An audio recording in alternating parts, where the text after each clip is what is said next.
ঝাল। আহ, চলো, কি দিয়ে খেয়েছি, কেন এভাবে চোখ থেকে পানি পড়ছে আমার, দেখাই। হাই এভরিওয়ান, ট্যুর থেকে আসার পর বাসার খাবার খুব মিস করছিলাম। তো আজকে আমার ছোট বোন খুব সুন্দরভাবে কচু রান্না করেছে। এটা হচ্ছে আমাদের চাকমাদের স্টাইলে, মানে পাহাড়ি স্টাইলে রান্না।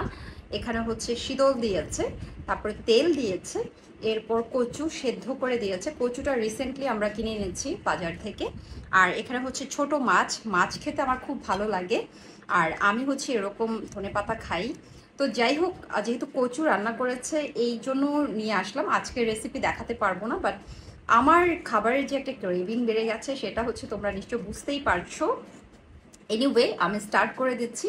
বাট এখানে কিন্তু এই কচুটা মানে খুব টেকনিক্যালি রান্না করতে হয়, আদারওয়াইজ কি গলা ধরে, মানে গলা চুলকায়। এই জন্য আমি লেবু দিয়ে নিচ্ছি। আমার খুব ভয় করে, মানে যদি গলা চুলকায়, আমার গলা মানে কুচকুচ করে, আমি খুব ভয় পাই সেটা। তো যাই হোক, স্টার্ট করে দিচ্ছি খাওয়া। হুম, শীতলের তরকারি দিয়ে লেবুর কম্বিনেশনটা এত মজা হয়, বলার মতো না। আর আমার ধনেপাতা খেতে খুব ভালো লাগে।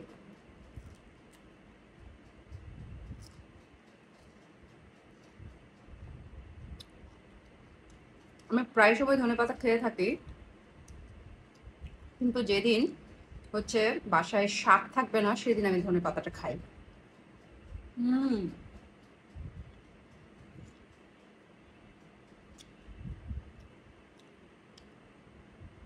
সাথে তো কাঁচামরিচকে একদমই মিস করি না। কাঁচামরিচ, কাঁচামরিচ ছাড়া আমার ভাত খাওয়া হয় না।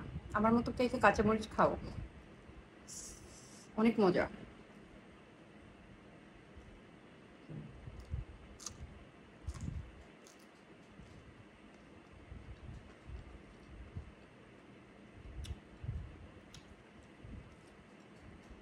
কচুটা বেশ মজা হয়েছে।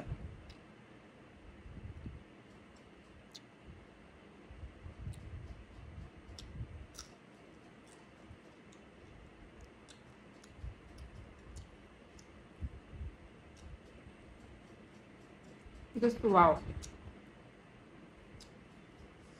আর আমার ছোট বোন যখন এরকম ভুনা ভুনা করে ছোট মাছ রান্না করে, ওটা আমি মিস করি না। আমি নিজে গিয়ে বাজার থেকে কিনে নিয়ে আসি।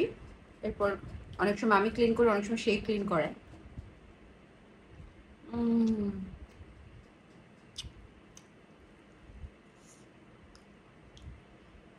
কি যে মজা ছোট মাছ খেতে।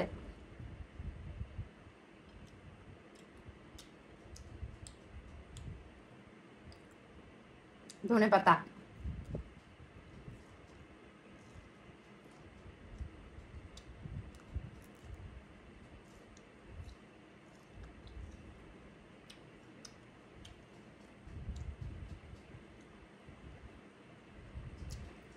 এটা কি বলে? বাইম মাছ বলে সম্ভবত।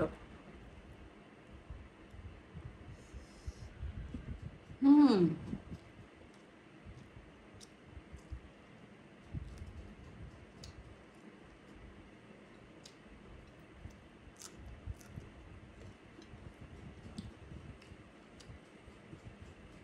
আমি রিসোর্টে গিয়েছিলাম।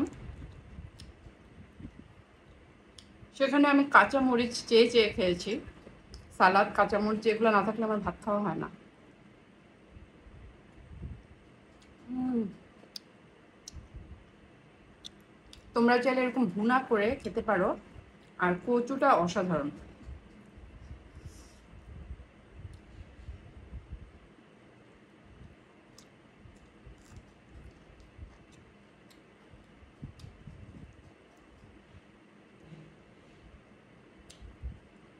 অনেক মজা হয়েছে।